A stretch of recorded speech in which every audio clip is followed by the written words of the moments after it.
5 minute में तूफानी अंदाज में आपने फटाफट खबरें जानी। अब खबरें आपके सामने विस्तार से रखेंगे दमदार यूपी की गर्मा गर्म खबरों में। नमस्कार, आपके साथ मैं हूं कंचन डोगरा और सबसे पहले आपको बताते हैं रायबरेली की खबर, जहां पर पीड़ित परिवार ने लखनऊ पहुंचकर मुख्यमंत्री योगी से मुलाकात की है। पीड़ित परिवार ऊंचाहार के विधायक मनोज पांडे के साथ लखनऊ पहुंचा। मुख्यमंत्री योगी से मुलाकात की गई है। मुलाकात के दौरान की तस्वीरें भी आपके सामने हैं। सीएम आवास पर यह मुलाकात की गई है। परिवार ने अब तक पुलिस की कार्रवाई से अपनी संतुष्टि दिखाई है। मृतक की पत्नी ने कहा है कि सिर्फ बाबा ही है जो दलितों की रक्षा कर सकते हैं। मुख्यमंत्री योगी ने भी पीड़ित परिवार को भरोसा दिया है कि आंखों की हर बूंद का हिसाब लिया जाएगा। उन्होंने पीड़ित परिवार को इंसाफ दिलाने का पूरा भरोसा दिया। यहाँ तक कि आर्थिक मदद भी की गई है। पीड़ित परिवार को आर्थिक सहायता दी गई है। सरकार के 2 मंत्रियों राकेश सचान और असीम अरुण पीड़ित परिवार के घर पहुंचे हुए थे और करीब 14 लाख रुपए का चेक उन्हें सौंपा गया है। मुलाकात के बाद ऊंचाहार से विधायक मनोज पांडे ने बताया कि पीड़ित परिवार अब तक की कार्रवाई से संतुष्ट है।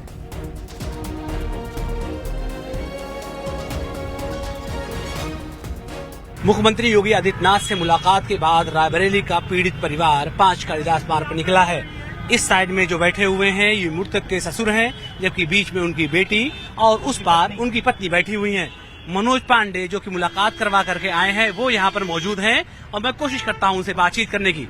मनोज पांडे जी यहाँ पर हैं और उनसे बात को जानने की कोशिश करेंगे। साफ तौर से उनकी पत्नी ने मैं मनोज पांडे से मुलाकात करूंगा और इस बात को जानने की कोशिश करूंगा कि आखिर मुख्यमंत्री योगी आदित्यनाथ से क्या मुलाकात हुई है। मनोज जी, क्या मुलाकात आपकी हुई है? तिवारी जी, ये बंद करिए गेट। सर, जो मुलाकात हुई है, सर जो मुलाकात हुई है उसके बाद जो बाकी आरोपी हैं उनके लिए क्या आश्वासन मिला, किस तरह की नजीर किस तरह की कार्रवाई के निर्देश दिए गए? देखिए, आपकी जानकारी में बता दें, घटना 2 तारीख 1/2 की रात की है। ये जो घृणित घटना घटी है ये 1/2 की रात में है। रात में ही इसमें मुकदमा दर्ज हुआ है।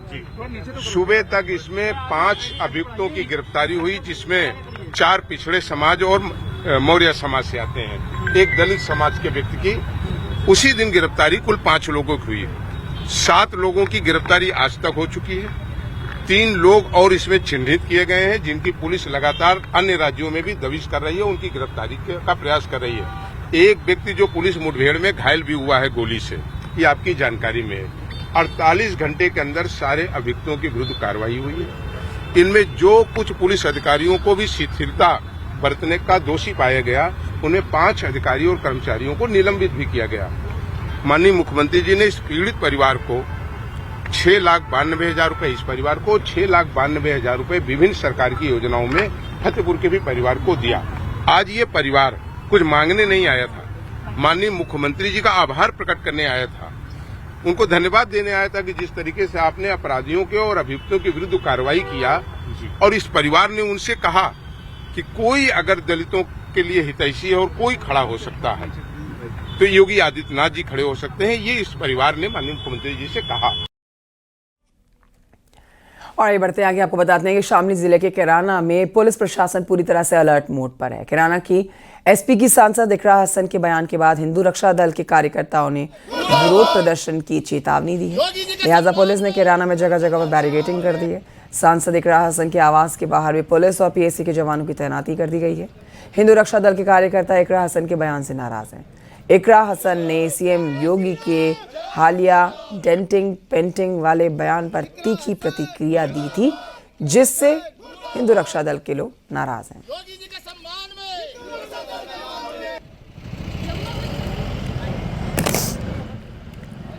तो देखिए, बवाल ना हो इसके चलते यहाँ पर सुरक्षा व्यवस्था इकरा हसन के घर के बाहर चाक चौबंद कर दी गई है। पीएसी के जवान भी तैनात है, स्थानीय पुलिस की भी तैनाती है। हिंदू रक्षा दल प्रदर्शन की चेतावनी दे चुका है, लिहाजा सुरक्षा चाक चौबंद है। बढ़ते आगे आपको बताते हैं बरेली बवाल के आरोपियों पर ताबड़तोड़ एक्शन लगातार जारी है और इसी क्रम में मौलाना तौकीर रजा को शरण देने वाले मोहम्मद आरिफ की 17 दुकानें सील की गई हैं, जिनमें 3 बारात घर हैं, होटल हैं, जिन्हें पहले ही सील कर दिया गया है। बरेली विकास प्राधिकरण ये कार्रवाई कर रहा है। मोहम्मद आरिफ पर बगैर नक्शा पास कराए दुकान बनाने का आरोप है, जिसके चलते कई दुकानें सील हुई। ये आज 15 दुकानें यहाँ पर सील की गई है मोहम्मद आरिफ की, और 2 दुकानें और फ्लोरा गार्डन के पास सील की, कुल 17 दुकानें सील की वीडियो के द्वारा। और ये हमारी जो लगातार कार्रवाई चले हुए हैं उसी क्रम में ये कार्रवाई की जा रही है और आगे भी जारी रहेगी हमारी ये कार्रवाई। इनके क्या पहले 4 बारात घर भी सील हुए हैं आरिफ के? जी जी। क्या आरिफ अवैध निर्माण के बड़े काम में शामिल दिखा? अब ये नहीं कर सकते, लेकिन जहाँ पर हमें जानकारी मिले उसके खिलाफ कार्रवाई लगातार जारी है। बढ़ते आगे, अयोध्या से आती है बड़ी खबर आप तक पहुंचाते हैं। संदिग्ध परिस्थितियों में रावत मंदिर के महंत राम मिलन दास की मौत हो गई है। श्री राम अस्पताल में डॉक्टर ने महंत को मृत घोषित किया है। मौके पर जिलाधिकारी और एसपी मौजूद। नौकरानी पर जहर देकर हत्या करने का आरोप लग रहा है। मामले की जांच पड़ताल की जा रही है।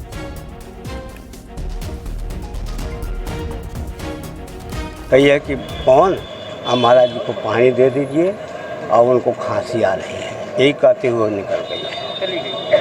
अब हम उसको देखे भी नहीं है कि निकल गई। वही कह रहा कि अभी वो चली गई, हमसे बताई नहीं कि पानी दे दीजिए। तो हम गर्म पानी करके वो ये देने वाले थे कि दे दिए। अब इसको भी हम नहीं जानते। 8 बजे घटना रही होगी लगभग 8 सवा 8 बजे बता रहे हैं। क्या बात बता रहे हैं? बरेली में पुलिस और बदमाश के बीच मुठभेड़ हुई और बदमाश जैश मोहम्मद ने पुलिस की टीम पर फायर कर दिया। जवाबी फायरिंग में पुलिस ने इस बदमाश के पैर में गोली मारी है। थाना बहेड़ी इलाके में ये मुठभेड़ हुई है।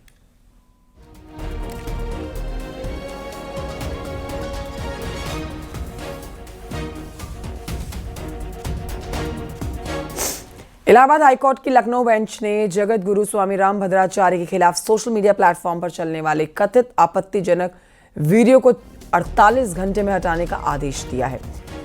शरद चंद्र श्रीवास्तव और कुछ और लोगों की तरफ से दाखिल याचिका पर हाईकोर्ट ने ये फैसला दिया है। याचिका में केंद्र और राज्य के सरकार से विभिन्न सोशल मीडिया प्लेटफॉर्म्स पर लगाम लगाने के लिए नियम बनाने और सख्ती से पालन कराने की मांग की गई है। याचिका में शशांक शेखर पर अपने YouTube चैनल के साथ साथ अन्य सोशल मीडिया प्लेटफॉर्म्स पर स्वामी राम भद्राचार्य के खिलाफ अपमानजनक वीडियो चलाने का भी आरोप है। वीडियो में उनकी दिव्यांगता को लेकर अपमानजनक टिप्पणी करने का ये आरोप है। मामले में अगली सुनवाई 11 नवंबर को होगी।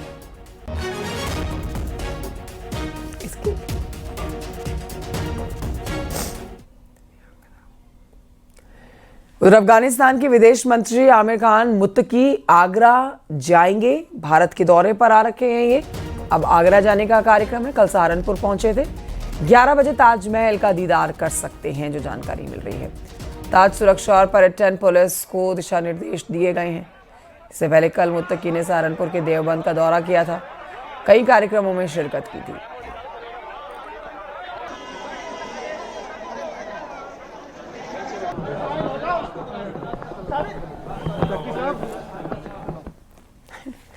जलालुद्दीन उर्फ छांगुर के मास्टरमाइंड मोहम्मद अहमद पर कसा यूपी एटीएस का शिकंजा।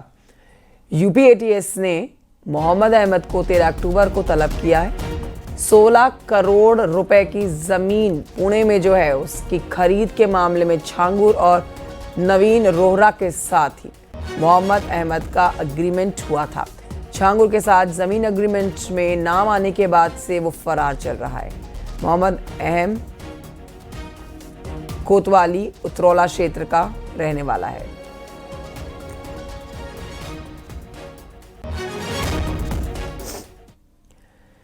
और ये बढ़ते हैं आगे, गाजियाबाद की खबर आपको बताते हैं, जहां पर बाइक सवार बदमाशों ने चेन स्नैचिंग की वारदात को अंजाम दिया। तस्वीरें सीसीटीवी में रिकॉर्ड हुई हैं आपके सामने। घर की महिला देखिए किस तरह से चेन खींचे जाने के बाद भागती हुई नजर आई है बाइक सवारों के पीछे। महिला घर के बाहर पानी का छिड़काव कर रही थी और इसी दौरान बदमाश आए और चेन छीनकर फरार हो गए। इस घटना का वीडियो भी आपके सामने है। पुलिस मामले की जांच कर रही है।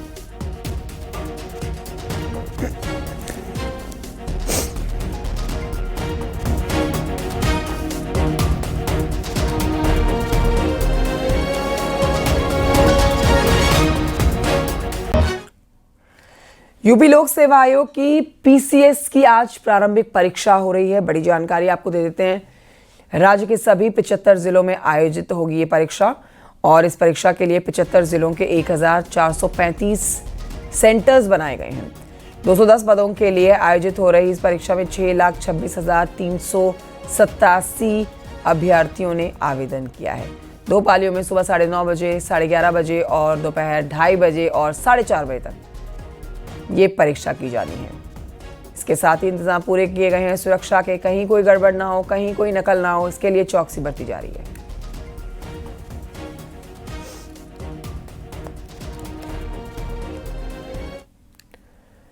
दिवाली से पहले मिलावटखोरी से बेहद ही सतर्क रहने की जरूरत है, नहीं तो मिलावटी मिठाई आपको अस्पताल पहुंचा सकती है। खाद्य विभाग ने 2 शहरों में छापेमारी की है। किस तरह से छापेमारी की जा रही है, देखिए इस रिपोर्ट में।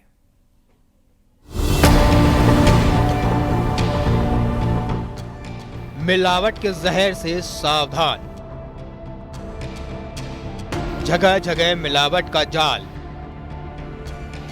दिवाली का त्योहार बेहद नजदीक है, बाजारों में चमक धमक है, मिठाई की दुकानों में भी चहल पहल बढ़ गई है।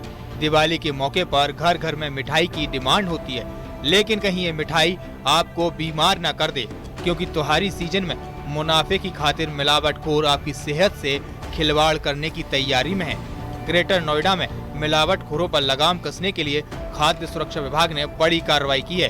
खाद्य विभाग की टीम ने एक मिठाई के गोदाम में छापेमारी की, जिससे मौके पर हड़कंप मच गया। खाद्य विभाग की टीम को गोदाम में गंदगी का अंबार दिखा। गंदगी के बीच मिठाइयां बनाई जा रही थी। मिठाइयों में मक्खियां भिन-भिना रही थी, जो लोगों को बीमार करने के लिए काफी है। खाद्य विभाग की टीम ने करीब 300 किलो दूषित रसगुल्लों को नष्ट कराया है। गोदाम से सफेद रंग का पाउडर भी जब्त किया गया है। टीम ने रसगुल्ला, छेना, दूध और सफेद पाउडर का नमूना लेकर लैब में टेस्ट के लिए भेज दिया गया है। अमरोहा में दिवाली से पहले खाद्य सुरक्षा विभाग ने बड़ी कार्रवाई को अंजाम दिया है। खाद्य विभाग की टीम ने एक फैक्ट्री को सीज कर दिया है। बड़ी मात्रा में दूषित सोन पापड़ी को जब्त किया गया है। सोन पापड़ी के डिब्बों पर बिजनौर, नजीमाबाद का एड्रेस प्रिंट किया गया, जो लोगों को गुमराह करने के लिए प्रिंट किया गया था। बिना किसी रजिस्ट्रेशन के चोरी छिपे फैक्ट्री में सोन पापड़ी बनाई जा रही थी, जहां साफ सफाई का तो बिल्कुल भी ध्यान नहीं रखा जा रहा था। देसी घी के बदले यहाँ रिफाइंड तेल का इस्तेमाल हो रहा था। बाद में खाद्य विभाग की टीम ने नमूनों को जांच के लिए भेजा है। मसाला पे जो है इस सूचना पे इसमें छापा डाला गया है। क्या क्या खामी मिली यहाँ पर जो है इन्होंने एक मिस ब्रांडिंग की हुई है अपने डिब्बों में। इन्होंने स्पेशली बीकानेरी सोन पापड़ी लिखा है और इसमें जो इसका एड्रेस जो दिया डिब्बे में वो डिस्ट्रिक्ट बिजनौर नजीबाबाद लिखा है, जो कि गलत तरीके से दर्शाया गया है और ये भ्रामक सूचना इस पर अंकित की गई है। अच्छा, क्या साफ सफाई मिली यहाँ पर? यहाँ पे काफ़ी गंदगी में बनाया जा रहा था और स्वच्छता मानक इनके पूरे नहीं है, इसलिए इन्हें जो काम बंद करने के निर्देश दिए गए हैं। दिवाली से ठीक पहले मावा, पनीर, दूध की मांग बढ़ गई है। मिलावटखोर इसी का फायदा उठा रहे हैं। Bureau report, news 18। और ये बढ़ते हैं आगे, आपको बताते हैं कि आगरा फोर्ट रेलवे स्टेशन के बाहर से खाद्य विभाग की टीम ने 29 पैकेट्स में लगभग 1540 किलो खोआ बरामद किया है। जांच के बाद खोआ नष्ट कराया गया। नष्ट किए गए खोए की कीमत लगभग 3 लाख रुपए बताई जा रही है।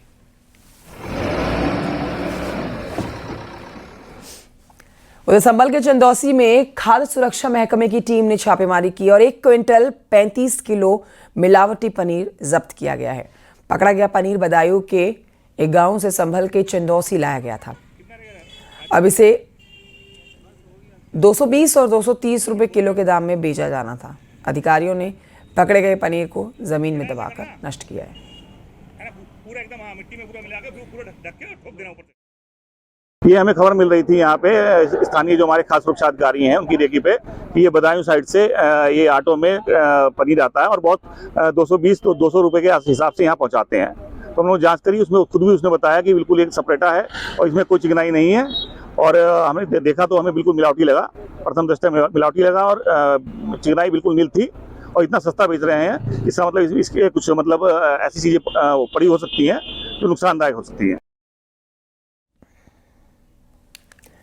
दीपावली से पहले खाद्य सुरक्षा एवं औषधि प्रशासन लगातार कार्रवाई में लगा हुआ है। गाजियाबाद में भी मिलावटखोरों के ऊपर शिकंजा कसा गया। तस्वीरें आपके सामने हैं। यहाँ टीम ने लोनी इलाके में बड़ी कार्रवाई की है। खाद्य सुरक्षा विभाग ने बागपत से खोया लाने वाली 2 गाड़ियों को पकड़ा। मौके से नमूने लिए गए। मौके से लगभग 250 किलो ये नकली खोया नष्ट किया गया। तस्वीरें आपके सामने हैं। देखिए, लगातार इस तरह की छापेमारी हो रही है आपकी सेहत से खिलवाड़ करने के लिए। ये मिलावटखोर दीपावली के अवसर पर, त्योहार पर आपके घरों में जो नकली चीज़ें पहुंचाने जा रहे हैं, उससे पहले ही खाद्य सुरक्षा विभाग की टीम छापेमारी कर रही है और नकली खोआ, पनीर, रसगुल्ले बरामद किए जा रहे हैं और नष्ट कराए जा रहे हैं। उधर अफगानिस्तान और पाकिस्तान के बीच में सीमा पर हालात फिर से बिगड़ गए हैं। अफगानिस्तान ने पाकिस्तान के हमले का जवाब देते हुए जबरदस्त फायरिंग की है। अफगान फौज का दावा है कि उसने पाकिस्तान के 12 सैनिकों को मार गिराया है, 2 पाकिस्तानी चौकियों को तबाह कर दिया है। इसके अलावा कई पाकिस्तानी चौकियों पर अफगान सेना के कब्जे की भी बात सामने आ रही है। दोनों देशों के बीच में एक बार फिर से तनाव बढ़ता जा रहा है। दोनों तरफ से भारी गोलाबारी की जा रही है, जिसमें बॉर्डर पर तैनात जवान जो हैं अपने अपने मुल्कों की रक्षा में लगे हुए हैं। बॉर्डर पर तनाव बढ़ा हुआ है। अफगान सैनिकों ने पाकिस्तानी ठिकानों को निशाना बनाते हुए लगातार फायरिंग की है, जिसका जवाब पाकिस्तान भी दे रहा है। तस्वीरें आपके सामने, आपके टेलीविजन स्क्रीन पर दोनों देशों के भिड़ंत की।